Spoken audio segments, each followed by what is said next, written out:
যে আপনি গোপনে গোপনে প্রশাসনিক ব্যবস্থা নিয়ে কারো চাকরিচ্যুত করলেন, এই করেন সেই করেন, কিন্তু এটাতে আসলে খুব বেশি কাজ হয় না। আমরা চাই যে এটা প্রকাশ্য হোক, কারণ জনগণের অর্থে অপচয় তারা করেছে, সুতরাং জনগণেরও জানার অধিকার আছে। তারা ওখানে তাদের বিরুদ্ধে যেই ধরনেরই আইনানুগ ব্যবস্থা, শাস্তিমূলক ব্যবস্থা নিক না কেন, সেটা যেন জনগণ জানে যে বাংলাদেশে হেলথ ইন্স্যুরেন্স নাই।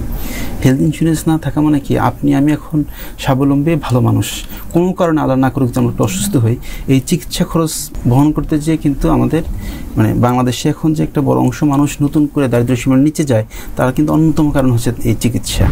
ডাক্তারের সিরিয়াল নেওয়ার জন্য কোন লেভেলের তদবির হয়, এটা মোটামুটি একটা চাকরি পাওয়ার মতো। এই লেভেলে তদবির নিতে হয়। কোনো কোনো ডাক্তারের সিরিয়াল ধরেন 2 মাস 3 মাসেও পাওয়া যায় না। এটা খুবই অ্যাবসার্ড ব্যাপার।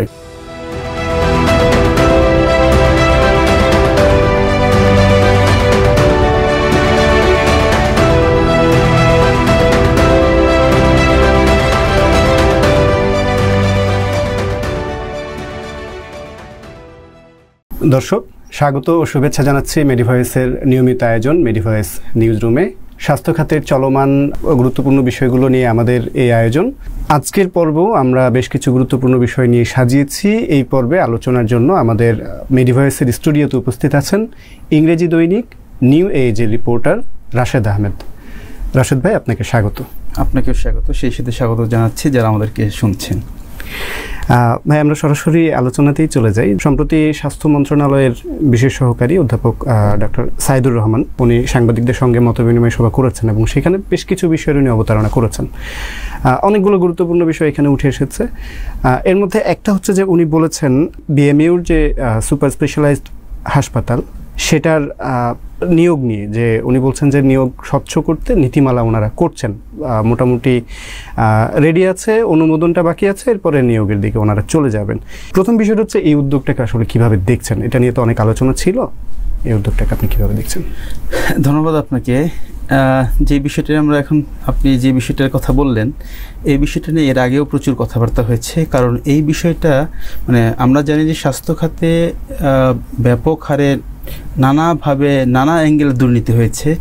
বাট এই তখনকার বিএসএমইউ মধ্যে সুপার স্পেশালাইজড হাসপাতাল, যেটা এখন হয়েছে বিএমইউ সুপার স্পেশালাইজড হাসপাতাল, সেই হাসপাতালের নিয়োগ এবং এটার যে ইনফ্রাস্ট্রাকচারাল অন্যান্য বিষয় নিয়ে যে দুর্নীতি হয়েছে, এবং এটার কর্মকর্তারা যেই সমস্ত হেইনাস অপরাধের সাথে জড়িত হয়েছেন, ইভেন তারা ইয়েতে যেও, ট্রেনিংয়ে যেও, তো সেগুলো আসলে খুবই কি বলবো, মানুষকে নাড়া দিয়েছে।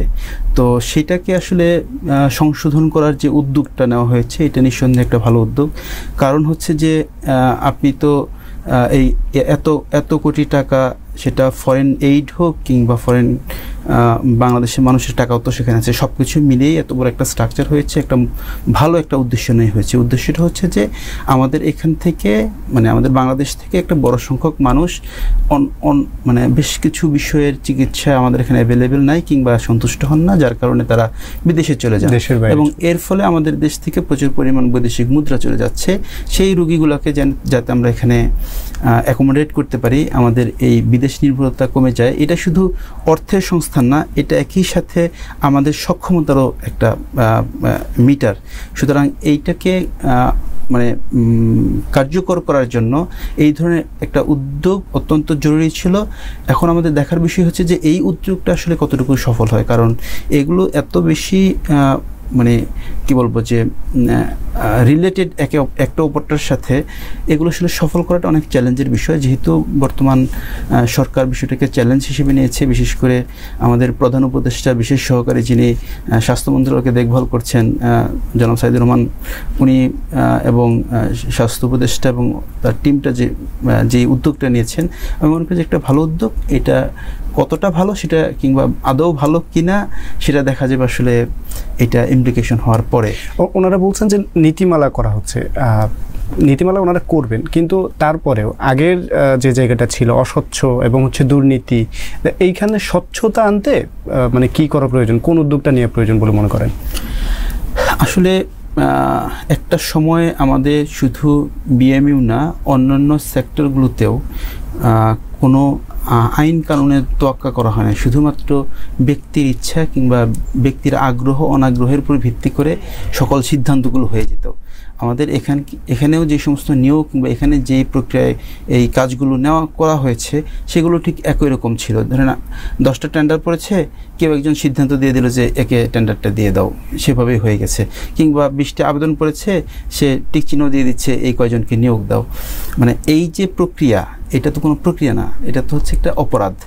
আমার প্রথম কথা হচ্ছে যে এই সমস্ত অপরাধের সাথে জড়িত ছিল, শুধু সেই নিয়োগ বাতিল করে না, এই সমস্ত অপরাধের সাথে জড়িত যারা এই কাজটা করেছে, যারা নিয়োগপ্রাপ্ত হয়েছেন, তারা যেরকম অপরাধী তার থেকে বেশি অপরাধী হচ্ছেন যারা এই নিয়োগ প্রক্রিয়াগুলোকে এইভাবে কন্ডাক্ট করেছেন, তাদেরকে আইনের আওতায় আনা।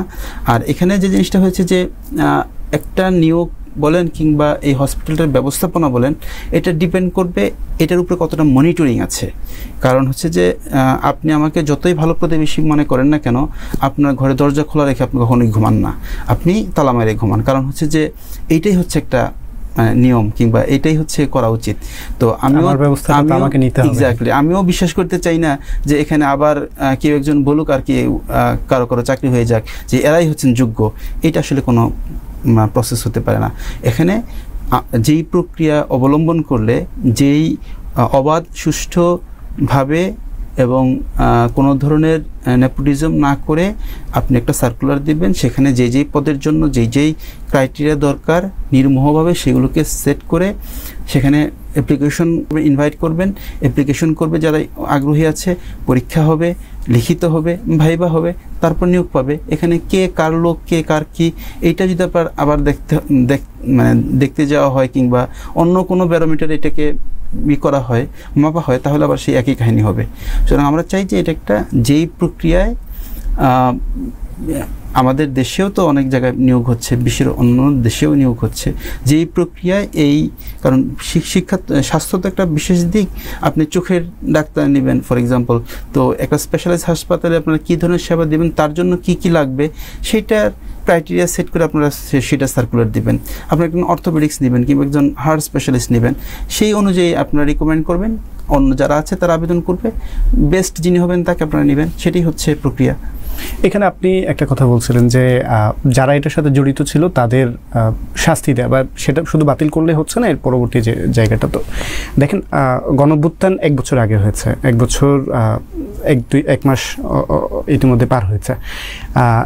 গণঅভ্যুত্থানের পরে এখন যিনি স্বাস্থ্য মন্ত্রণালয়ের দায়িত্বে আছেন, প্রধান উপদেষ্টার বিশেষ সহকারী, তিনিও বাংলাদেশ মেডিকেল বিশ্ববিদ্যালয়ের উপাচার্য হয়েছিলেন, এবং তারপরে আরেকজন উপাচার্য আছেন, 2 জন উপাচার্য। এর মধ্যে একজন উপাচার্য ইতিমধ্যে স্বাস্থ্য মন্ত্রণালয়ের দায়িত্ব পালন করছেন। এতদিনেও এই যে যারা এই নিয়োগের সাথে জড়িত ছিল তাদের কোনো ধরনের শাস্তির আওতায় নিয়ে আসা হয় নাই। এই বিষয়টাকে কিভাবে দেখছেন? এখানে ঢিলেমিটা আসলে কোথায়? না, এখানে আপনি একটা অত্যন্ত গুরুত্বপূর্ণ প্রশ্ন করেছেন। সত্যিকার অর্থে কি আমরা যারা এখানে আছি, আমাদের প্রত্যাশার জায়গা কিংবা আমাদের দৃষ্টিভঙ্গি হচ্ছে যে এই জায়গায় যারা অপরাধের সাথে জড়িত তাদেরকে দৃষ্টান্তমূলক শাস্তি দেওয়া হোক। কিন্তু এই বিষয় নিয়ে যখন আমরা মন্ত্রণালয়ের সাথে কিংবা যারা এটার দায়িত্বশীল আছেন তাদেরকে প্রশ্ন করি, তখন তারা বলেন যে এই যে আমি কাউকে বলবো যে আমি যদিও তিনি জানেন যে এই লোকটাই হচ্ছে এই অপরাধের সাথে জড়িত, কিন্তু সেই অপরাধের সাথে জড়িত এটা প্রমাণ করার জন্য আপনার একটা ডিপার্টমেন্টাল প্রক্রিয়ার মধ্য দিয়ে আসতে হয়। তো 1 বছর আমি মনে করি যে অনেক সময় যদি আপনি এটা করতে চান। কিন্তু একই সাথে এটাও ভাবতে হবে যে স্বাস্থ্য মন্ত্রণালয় গত 1 বছরে যতগুলো কি বলবো যে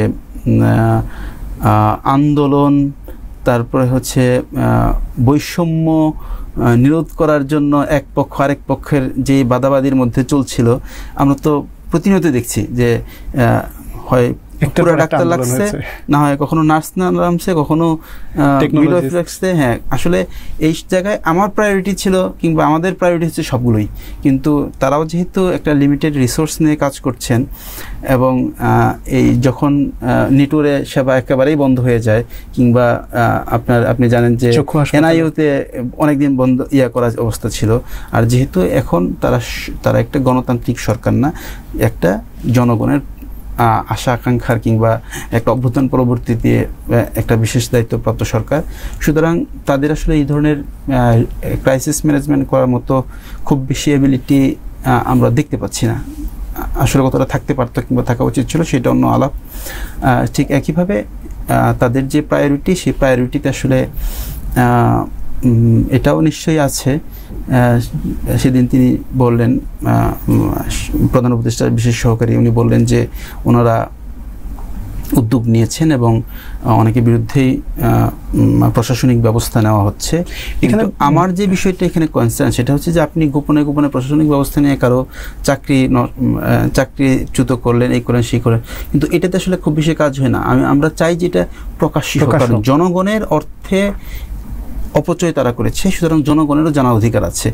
তারা ওখানে তাদের বিরুদ্ধে যেই ধরনেরই আইনানুগ ব্যবস্থা, শাস্তিমূলক ব্যবস্থা নিক না কেন, সেটা যেন জনগণ জানে, এটা হচ্ছে আমাদের প্রত্যাশা। এখানে বিশ্ববিদ্যালয় প্রশাসনের গাফিলতি আপনি দেখেন কিনা? এটা তো অবশ্যই বিশ্ববিদ্যালয় প্রশাসনের গাফিলতি আছে, কারণ হচ্ছে যে এই মেডিকেল কলেজটা স্পেশালিস্ট মেডিকেল হাসপাতাল, যেটা কি হাসপাতালটা মূলত ওই বিশ্ববিদ্যালয়ের একটা বাই প্রোডাক্ট কিংবা বিশ্ববিদ্যালয়ের তত্ত্বাবধানে চলবে এরকমই। এখানে কিন্তু সরকারের সরাসরি কোনো নেই, মানে কি বলতে হস্তক্ষেপ বলতে ধরে নিয়ন্ত্রণ। অন্যান্য হসপিটালগুলো যেরকম সরকার সরাসরি ডিরেক্টর নিয়োগ করেন কিংবা অন্যান্য মানে ইয়াতে হয়, এটা কিন্তু সেটা না। এটা হচ্ছে এই মেডিকেল বিশ্ববিদ্যালয় তাদের অধীনে একটা হসপিটাল, সুতরাং এটার পুরা দায় এবং প্রাথমিক দায় টোটালটাই হচ্ছে বিশ্ববিদ্যালয় কর্তৃপক্ষের, তারপরে দায় হচ্ছে মন্ত্রণালয় এবং অন্যান্য যারা আছেন তাদের। আমরা আশা করি এই জায়গাটা থেকে উত্তরণ হবে। বিশেষ সহকারীর আরেকটি বক্তব্য এখানে, উনি বলছিলেন যে জনবল নিয়োগের কথাটা, তো জনবল নিয়োগের সাথে সাথে উনি বলছেন যে 5 মাসে বা আগামী 1 বছরের মধ্যে হয়তো দৃশ্যমান কোনো উন্নতি দেখা যাবে না। তাহলে এই যে জনবল যে নিয়োগ এখানে হবে, হওয়ার পরে এই জনবল তো এখানে যদি দৃশ্যমান কোনো উন্নতি না হয়, তার মানে এই জনবলটা কি এখানে অপচয় হচ্ছে কিনা এই জায়গায়? না, আসলে কি আপনাকে যখন একটা নতুন কিছু শুরু করা হয় তখন তার একটা লস থাকে। আপনি যদি আগে টেকনিশিয়ানকে করেন, ট্রেন্ড আপ করেন, তাহলে আপনার টেকনিশিয়ান রেডি, মেশিন আসতে হবে। আবার মেশিন আপনি ইম্পোর্ট করলেন, তারপরে টেকনিশিয়ানকে ট্রেনিং করতে গেলেন, তাহলে মেশিনটা কয়েকদিন বসে থাকলো। এইটাকে গ্যাপটা যত কমায় আনা যায় সেটা হচ্ছে জনগণের জন্য তত ভালো। তিনি যে কথাটা বলেছেন, এটার ব্যাখ্যা যদি এরকম হয় যে এইটার গ্যাপটা অনেক বেশি হবে, তাহলে সেটা আসলে মানে জনগণের অর্থের অপচয় হবে। তো এই গ্যাপটা যত কমায় আনা যায়, যে আমার যখন এখানকার ফ্যাসিলিটি রেডি হবে, একই সাথে আমার নিয়োগ প্রক্রিয়াটাও সম্পন্ন হবে। আবার আপনি সব নিয়োগ করে ফেললেন, স্পেশালাইজড হাসপাতাল আজকে চালু হইলো, আপনি আগামী 1 সপ্তাহের মধ্যে ফুল ফেস পেশেন্ট পাবেন তা কিন্তু না। এগুলো আসলে ধীরে ধীরে ফেস বাই ফেসে চালু হয়। আমার কাছে মনে হয় যে ওনারা যেহেতু এই সমস্ত ম্যানেজমেন্ট করে অভ্যস্ত, ওনাদের একটা প্রায়োরিটি লিস্ট সেট করে যে আমরা কিভাবে ফেস বাই ফেস এটাকে করতে পারি, চালু করতে পারি, তাহলে এটা আসলে একটা মানে একটা যৌক্তিক ভালো সমাধান হতে পারে। না হলে পরে আমি সবগুলো একবারে চালু করে নিয়ে বসলাম, আমার মাসে এখানে বিদ্যুৎ বিল আসবে ধরেন 20 লাখ টাকা, আপনারা এখানে রুগী পাবেন তখন 20 জন, আপনার তো হইল না। তার মানে হচ্ছে যে বিষয়টা ধাপে ধাপে, এক্স্যাক্টলি ধাপে ধাপে, এবং এটা যতটা মানে নিড বেস করা যেতে পারে, যারা এটা নিয়ে অভিজ্ঞ আছেন, যারা এগুলো পরিচালনা করে থাকেন, তাদের সাথে কথা বলে সেভাবে আসলে পরিচালনা করাটাই হচ্ছে সঠিক হবে মনে করি। মতবিনিময় সভায় প্রফেসর সাইদুর রহমান উনি আরেকটি কথা বলেছেন, এটা প্রশ্নের উত্তরে, সাংবাদিকদের প্রশ্নের জবাব উনি বলছিলেন যে অনুমতি ছাড়া বিদেশি চিকিৎসক যারা হচ্ছে দেশে এসে সেবা দেন বিভিন্ন সময়ে, সেটা এক্সপো হতে পারে কিংবা ব্যক্তিগতভাবে হতে পারে, ওনারা যে আসেন এটা অনুমতি ছাড়া শাস্তিযোগ্য অপরাধ। দেশে হচ্ছে স্বাস্থ্য মন্ত্রণালয় আছে, স্বাস্থ্য অধিদপ্তর আছে, মেডিকেল কাউন্সিল আছে, এতগুলো কর্তৃপক্ষ থাকার পরেও যে এটা হরহামেশাই ঘটছে, এইটাকে কিভাবে মূল্যায়ন করবেন? এইটা আসলে দুইভাবে মূল্যায়ন করা যায়। নাম্বার 1 হচ্ছে বাংলাদেশ একটা স্বাধীন সার্বভৌম কান্ট্রি, তার নিজস্ব যে আইন বিধান আছে। আমার দেশের একজন ডাক্তার কিন্তু বিশ্বের অন্য দেশে যে তিনি ডাক্তার হিসেবে মর্যাদা পান না। তার মানে হচ্ছে যে তাদের দেশের যেই রেগুলেটিং সিস্টেম আছে, আপনাকে সেই রেগুলেটিং সিস্টেমের মধ্য দিয়ে তারপরে আপনাকে ডাক্তার পরিচয় দিতে হবে। তো এখানে তো আসলে এরকম কিছু ঘটেই না। আরেকটা বিষয় হচ্ছে যে এখানকার মানুষের কনসেপ্ট, মানে মাইন্ডসেটটা একটু অন্যরকম। কীরকম, ধরেন আমাদের দেশেও কিন্তু অনেক মানে বিশ্বে অনেক নাম করা সার্জন কিংবা ডক্টর আছেন, কিন্তু যেহেতু উনি আমাদের দেশের, আমাদের কাছে উনি দেশি, আর যখন বিদেশ থেকে কেউ একজন আসেন তখন তিনি বিদেশি, মানে এই যে একটা মানে মানুষের কনসেপ্টগত বিষয়, তার কারণে তারা হচ্ছে সুযোগ পান। আরেকটা হচ্ছে আমাদের সরকারি সংস্থাগুলো তো আসলে অনেক ক্ষেত্রে অথর্ব প্রতিষ্ঠান, কারণ আমরা জানি আমরা এটার জন্য দায়িত্বশীল না, আমরা হচ্ছে একটা মানে এটাকে কি বলে, এটা মনিটরিং, একটা জনগণ হয়ে আমরা এগুলো মনিটরিং করে থাকি, আমরা রিপোর্ট করি, তারপরে তারা নড়ে চড়ে বসেন, অথচ তাদের তো আরও আগে জানার কথা, কারণ তারা হচ্ছে এটার জন্য দায়িত্বশীল প্রতিষ্ঠান। আলটিমেটলি হচ্ছে কি, এটা ওনারা যখন দেখেন যে এই ধরনের দায়িত্ব অবহেলা কিংবা কাজ না করলেও বেতন যায়, কিংবা এরকম অবহেলা করলেও চাকরি থাকে, কিংবা তাদের কোনো দায়বদ্ধতা কিংবা অ্যাকাউন্টেবিলিটির জায়গা নেই, সেহেতু এগুলো ঘটতেছে। এগুলো আসলে ঘটার কোনো সুযোগ নেই, কারণ আমি বিদেশ থেকে যিনি আসতেছেন আমি কিন্তু তাকে চিনি না, তার সার্টিফিকেটটা কতটুকু কি না কি, আপনি মানে ধরেন আপনাকে আমি সাজাই নিয়ে ইন্ডিয়ানিতে বললাম যে আপনি অনেক বড় ডাক্তার, এরকম কিন্তু অনেক ঘটনাই ঘটছে। যেন এগুলো মনিটরিংয়ের দায়িত্ব আসলে সরকারের, সরকারি প্রতিষ্ঠানগুলো, আপনি যে প্রতিষ্ঠানগুলোর নাম বলেন। জি প্লিজ। এখানে ছোট করে একটা বিষয় বলি, যে এই যে রিপোর্ট সাংবাদিকরা করছেন, এর মানে হচ্ছে একটা পক্ষ যারা এই বিষয়টা সম্পর্কে অবগত, তারা সাংবাদিকদেরকে অবগত করছেন তাদের যে কাউন্সিল আছে সেইখানে অবগত করার আগে, এর মাধ্যমে হচ্ছে যে সেই প্রতিষ্ঠানগুলো এই বিষয়টা সম্পর্কে জানছে। তার মানে এখানে তাদের যে গাফিলতি এবং তাদের প্রতি সংশ্লিষ্টদের যে অনাস্থা, সেটা কিন্তু একটা প্রকাশ পাচ্ছে। এখানে আরেকটা বিষয় হচ্ছে যে মানে যারা আনছে ক্রমাগতভাবে, এর আগেও যে এক্সপোর কথাটা উঠলো, এই এক্সপোটা এর আগেও হয়েছে, এবার বন্ধ করা হয়েছে, কিন্তু এর আগেও তো হয়েছে। তাহলে তখন হলো, এবার এসে যখন বন্ধ করা হলো, আলোচনা যখন হলো, তারপরে গিয়ে বন্ধ করা হয়েছে। তো দ্বিতীয়বার হওয়ার পরেও কিন্তু তাদের ব্যাপারে কোনো ধরনের শাস্তিমূলক ব্যবস্থা নেওয়া হয় নাই, এবং এখনও যখন প্রফেসর সাইদুর রহমান এই কথাটা বলছেন, তখনও কোনো ধরনের শাস্তিমূলক ব্যবস্থার কথা আমরা শুনছি না। বলছেন যে ব্যবস্থা নেওয়া হবে, এই বিষয়টাকে কীভাবে মূল্যায়ন করবেন? এই বিষয়টা আসলে কি, যে আমি জানি না যে আমাদের বিএমডিসি কিংবা অন্য আইনি যে কাঠামো আছে, সেই কাঠামোতে এরকম অপরাধ সংগঠিত করলে তার জন্য কি শাস্তি হতে পারে। তো আলটিমেটলি যেই প্রতিষ্ঠানটা আছে এটা লুক আফটার করার, তারা যদি আসলে এই ধরনের বিষয়কে অ্যালাউ করে কোনো ধরনের সেই প্রতিষ্ঠানের কোনো কর্মকর্তা কর্মচারী বিশেষ সুবিধা নিয়ে থাকেন, তাহলে কিন্তু অপরাধটা অন্যরকম লেভেলে চলে যায়। আর যদি তাদের অজ্ঞতার কারণে হয়, সেটাও আসলে তাদের দায়িত্ব অবহেলার কারণ। সুতরাং এই লোকগুলোকে যতক্ষণ পর্যন্ত, কিংবা এই লোক না, এই রকম দায়িত্বশীল পদে যারা থাকবে, যতক্ষণ পর্যন্ত না তাদেরকে আপনি দায়িত্বের মধ্যে আনতে পারবেন, একটা দায়বদ্ধতার মধ্যে আনতে পারবেন, ততক্ষণ পর্যন্ত আসলে এগুলো বন্ধ করা সম্ভব না। বারবার এগুলো ঘটতে থাকবে। আমার মনে হয় না যে ওনারা একেবারেই জানেন না, তা না, ওনারা এগুলোকে গায়ে নিতে চান না।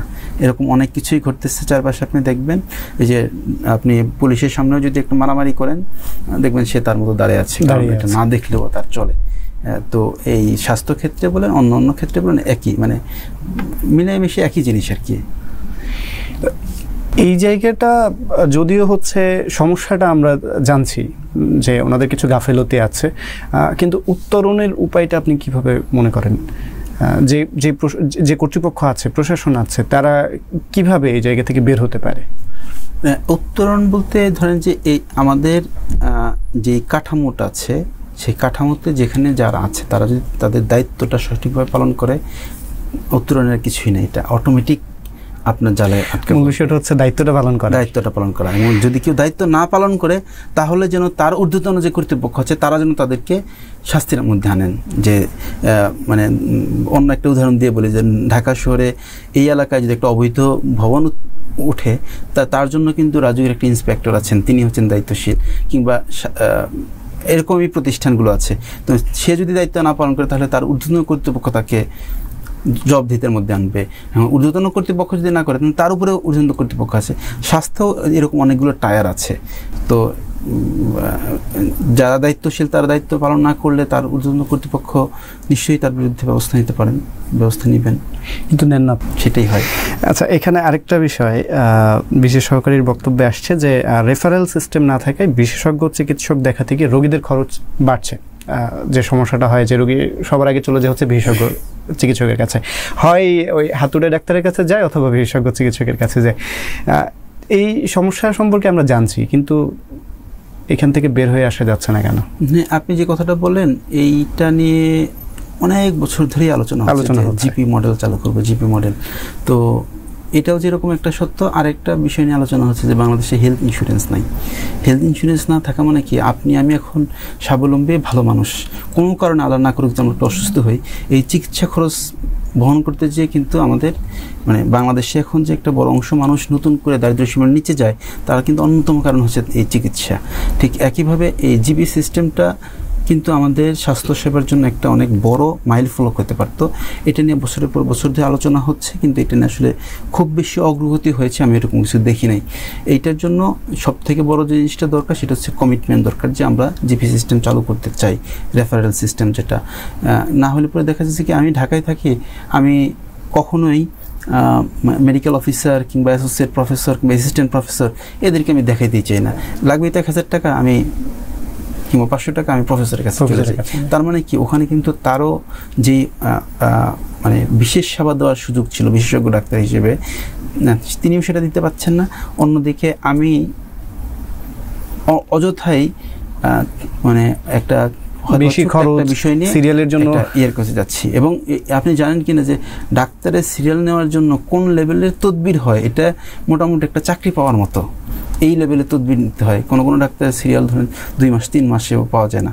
এটা খুবই অ্যাবসার্ড ব্যাপার, এটা আসলে হতেই পারে, এটা হওয়া উচিত না যে একজন মানুষ ডাক্তার দেখাবেন, তিনি বাংলাদেশের মতো সেটআপে যার ইমিডিয়েটলি ডাক্তার দেখানো দরকার তারও 2 মাস ওয়েট করতে হবে, এরকমও ডাক্তার বাংলাদেশে কিন্তু আছেন, 2 মাস আরও বেশি আছেন যে ডাক্তারের ইয়ের জন্য করতে হয়। যদি আমরা এই জিপি সিস্টেম কিংবা রেফারেল সিস্টেম চালু করতে পারি তাহলে এই জিনিসগুলোকে অ্যাভয়েড করতে পারবো। শুধু এইটা না, আরও সব থেকে বড় যে উপকারটা আমাদের হবে যে প্রত্যেকটা রোগী তার নিকটস্থ হসপিটালে যখন এই যে জিপি সেন্টারে যাবে সেখান থেকে সে প্রাথমিকভাবে একটা ভালো গাইডেন্স পাবে। কারণ আপনার একটা অসুখ হয়েছে, আপনি মনেই করতে পারেন কারণ আপনার ঘাড়ে ব্যথা হয়েছে, আপনি মনে করতে পারেন যে এটা অর্থোপেডিক, আবার কেউ মনে করতে পারে যে না এটা হচ্ছে আপনার রিউমেটিক, কিংবা আরও অন্য অনেক বিষয়গুলো এখানে থাকতে পারে। যখন আপনি আপনার নিকটস্থ ডাক্তারের কাছে যাবেন তিনি কিন্তু সকল বিষয়েই তিনি সাম্যক একটা আইডিয়া রাখেন, তিনি বিশেষজ্ঞ না কিন্তু সকল বিষয়ে ওনার জানা আছে, উনি আপনাকে একটা ভালো সাজেশন দিতে পারবেন যে আপনি কোথায় যাবেন। তো আরেকটা এর বাইরেও আরেকটা বড় উপকার হচ্ছে যে আপনার এই যে হেলথ রিলেটেড যত ইনফরমেশন আছে সেগুলো কিন্তু একটা জায়গায় আপনার স্টোরেজ থাকলো। কারণ আমি যখন একজন ডাক্তারের কাছে যাচ্ছি, ডাক্তার কিন্তু ফিজিশিয়ান, উনি কিন্তু ম্যাজিশিয়ান না যে আপনাকে দেখেই তিনি রোগ নির্ণয় করে দেবেন। বাংলাদেশে দেখবেন যে ডাক্তার এত টেস্ট দিয়ে থাকেন, কারণ হচ্ছে যে ওনার তো এই রোগী সম্পর্কে প্রিভিয়াস কোনো আইডিয়াই নেই, কিংবা রুগীরাও তাদের যে মেডিকেল রিপোর্ট সেগুলো সংরক্ষণ করেন না। আসলে কী কারণে কীভাবে কী হতে পারে, মানুষের মানব দেহটা একটা জটিল ফিজিওলজি, মানে এটা জটিল একটা জিনিস, সেই জিনিসটাকে আসলে অনেক দিন ধরে অবজার্ভ করে আপনাকে বুঝতে হয়। দেখবেন যে সন্তানের অসুখটা কিন্তু মা বেশি ভালো বোঝে, কারণ হচ্ছে যে মা তো দীর্ঘ সময় সন্তানের সাথে থাকে, যে ও কী খাইলে ওর পেট ব্যথা হয়, মানে সে কিন্তু সেটা জানে। কিংবা কিন্তু আপনি ওইভাবে ডাক্তারের কাছে নেন, ডাক্তার আপনাকে 5টা দিবে, টেস্ট দিয়ে দিবে, কারণ ডাক্তার তো আর এটা জানে না যে এই বাবু লালাটা খেলে এই বাবুর পেট ব্যথা করে, সেই পেট ব্যথা নিয়ে হয়তো আসছে, এটা কিন্তু মা জানে যে ও হয়তো এরকম কিছু একটা খাইছে যার কারণে এরকম হয়েছে, ডাক্তার কিন্তু সেটা জানবে না। তো এই যে জিপি সিস্টেম সেটা যদি আপনি চালু করতে পারেন তাহলে এই সুবিধাটা মানুষ পাবে যে আপনার অপ্রয়োজনীয় টেস্ট দিতে হবে না, আপনি অল্প খরচে ডাক্তার দেখাতে পারবেন, আর যার বিশেষজ্ঞ ডাক্তার দেখানোর দরকার তিনি বিশেষজ্ঞ ডাক্তারের কাছে যেতে পারবেন। মানে এটা আসলে মানে আমি তো আপনাকে জাস্ট কয়েকটা পয়েন্ট বললাম, এটা আসলে অনেক নানাবিধ উপকারিতা আছে, মানে অনেক প্রয়োজন একটা জিনিস, কিন্তু এটা চালু হচ্ছে না। এটা হচ্ছে না যে না হওয়ার মানে পেছনে কারণটা আপনি কি মনে করেন? যেমন ধরেন এখন স্বাস্থ্য মন্ত্রণালয়ের দায়িত্বে একজন যিনি আছেন তিনি প্রখ্যাত একজন চিকিৎসক, এর আগে একজন ছিলেন তিনিও এই জায়গায় খুবই আলোচিত ছিলেন, চেনা জানা ছিলেন। তো এইরকম 71-এর পর থেকে যদি ধরি তো অনেকেই আছেন যারা এখানে দায়িত্ব পালন করেছেন, তারা নিজেরা চিকিৎসক ছিলেন, এগুলো নিয়ে অনেক সভা সেমিনারও তারা নিজেরাও হয়তো করেছেন, সে জায়গায় হচ্ছে না কেন আসলে এটা অনেক কী বলবো জটিল একটা প্রশ্ন। কারণ হচ্ছে যে এখানে আসলে অনেকগুলো স্টেক হোল্ডার আছে, কারণ জিপি সিস্টেম চালু করতে গেলে আপনাকে আগে একটা জিপি নির্ধারণ করতে হবে যে এই এরিয়া নিয়ে আমার একটা জিপি হবে। তো সেই জিপিতে আপনার একটা জনবল, একটা স্ট্রাকচার, একটা ব্যবস্থাপনা রাখতে হবে। এখন আমাদের যেটা আছে যে উপজেলা স্বাস্থ্য কমপ্লেক্স আছে, আর হচ্ছে এখন হচ্ছে যে কমিউনিটি ক্লিনিক হয়েছে। তো ওই সেট আপগুলোতে ডাক্তারের প্রাপ্যতাটা, মানে আপনি যখন একটা জিপি ঘোষণা করবেন তখন মানে উন্নত বিশ্বগুলোতে যেরকম একটা হয়েছে যে একটা ক্লাস্টার হিসেব করা হয় যে এই এলাকার পেশেন্ট সে আগে এই ডাক্তারের কাছে যাবে, এই জিপিতে যাবে। আপনি ওখানে কিন্তু চাইলেই আপনি ধরেন আপনি অন্য কোনো ডাক্তারকে চাইলেই দেখাতে পারবেন, সেই সুযোগ কিন্তু নাই। তো আমাদের এখানে যেরকম এটা কেউ কোনো মানে এটা কোনো বালাই এটা তো হ্যাঁ। তো আপনি যখন একটা জিপি সিস্টেম চালু করতে যাবেন তখন ওখানকার জন্য আপনার একটা ন্যূনতম একটা ইনফ্রাস্ট্রাকচার লাগবে, সেখানকার জন্য আপনার ম্যান পাওয়ার লাগবে, ওটার একটা বাউন্ডারি নির্ধারণ করতে হবে যে এই পপুলেশনগুলো। তো সকল কিছু অর্গানাইজ করার পরে আপনি এটা চালু করতে পারবেন। এটা আসলে মানে কি বলবো, ইচ্ছার ব্যাপার, এটা আসলে ইনিশিয়েটিভের ব্যাপার। আমার কাছে মনে হয় সবথেকে বড় সমস্যা যেটা হয়েছে এখানে সেটা হচ্ছে যে এ যাবৎকালে সবাই শুধু বলেছে, কেউ করে দিলে হয়তো বা তারা না করতেন না, কিন্তু নিজেরা উদ্যোগ নিয়ে যে করবেন সেই কাজটা করেন নাই। তাছাড়া তো কিছু কোয়ার্টার থেকে এটার বিরুদ্ধে একটু মানে আছেই, মানে একটু না হোক যেন সেই চেষ্টা তো আছেই, কিন্তু সেটা আসলে আমার কাছে মনে হয় বড় সমস্যা হচ্ছে যে এটা আসলে এটা নিয়ে উদ্যোগের অভাবটাই আসলে, হ্যাঁ এটাই ঘাটতি সবথেকে। আমরা শুনছিলাম আরেকটা বিষয় একটু আলোচনায় আনি। সম্প্রতি হাইকোর্টের একটা বেঞ্চ আদেশ দিয়েছে যে জীবন রক্ষাকারী 739টা ওষুধের দাম সরকার নির্ধারণ করবে। যেদিন হাইকোর্টের এই আদেশটা আসছে বা রায়টা আসছে তারপর দিনই বিশেষ সহকারী প্রধান উপদেষ্টার বিশেষ সহকারী স্বাস্থ্য মন্ত্রণালয়ের দায়িত্বে যিনি আছেন তিনি বলছেন যে ওষুধের দাম নির্ধারণে সরকার কোনো ধরনের হোস্টাইল অবস্থান নিতে চায় না। এই বিষয়টাকে আপনি কিভাবে মূল্যায়ন করবেন? এইটা আসলে এটা কি ক্ল্যাশ করে কিনা?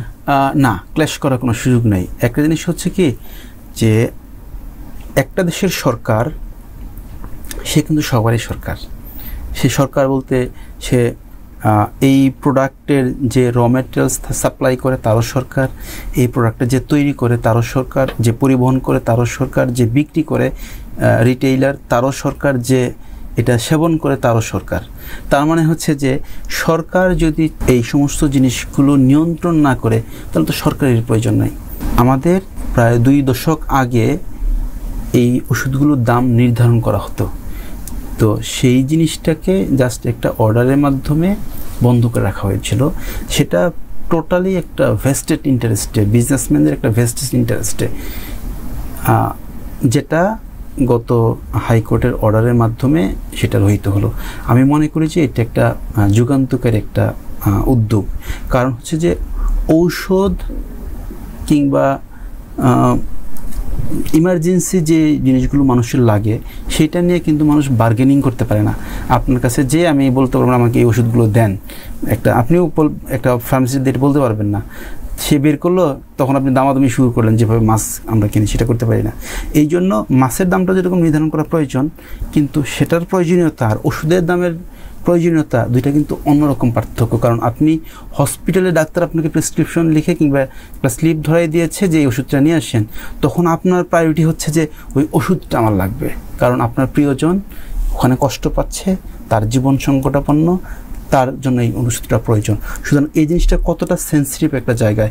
আমরা এরকমও দেখেছি যে 30 টাকার ওষুধের দাম 700 টাকা রাখা হয়, যখন সে বোঝে যে এই গ্রাম থেকে নতুন আসছে কিংবা জরুরি পরিস্থিতি।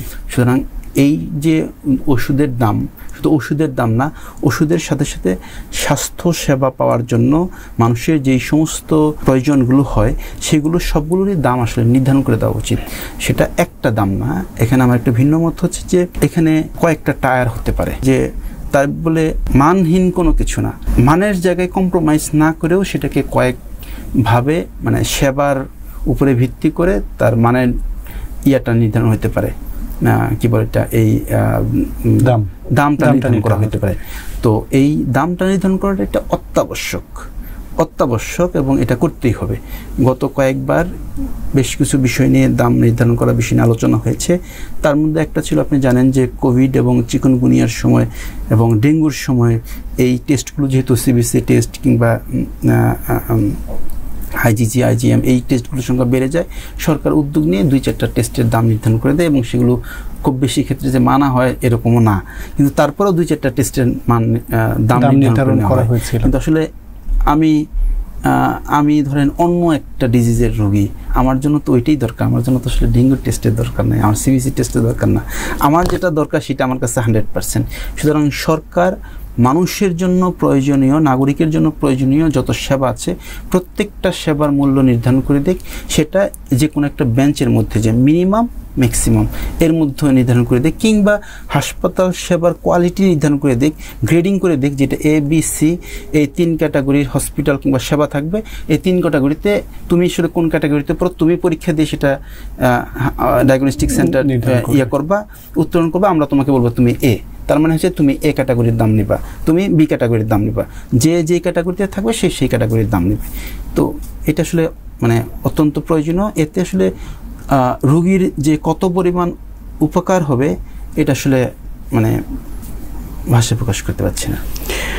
আপনি খুব চমৎকার করে বলছিলেন, এবং এই আলোচনা থেকে যতটুকু মনে হয় স্বাস্থ্য খাতের উপকৃত হওয়ার মতো বেশ কিছু রসদ আছে। আপনাকে অসংখ্য ধন্যবাদ জানাচ্ছি আমাদেরকে সময় দেওয়ার জন্য। আপনাকে অনেক ধন্যবাদ, ভালো থাকবেন। দর্শক, এই ছিল আমাদের আজকের আয়োজন। এতক্ষণ সঙ্গে থাকার জন্য ধন্যবাদ। পরবর্তী দিন আমরা স্বাস্থ্য খাতের গুরুত্বপূর্ণ আরও কিছু বিষয় নিয়ে আলোচনা করব। ততক্ষণ পর্যন্ত সঙ্গে থাকুন। আল্লাহ হাফেজ।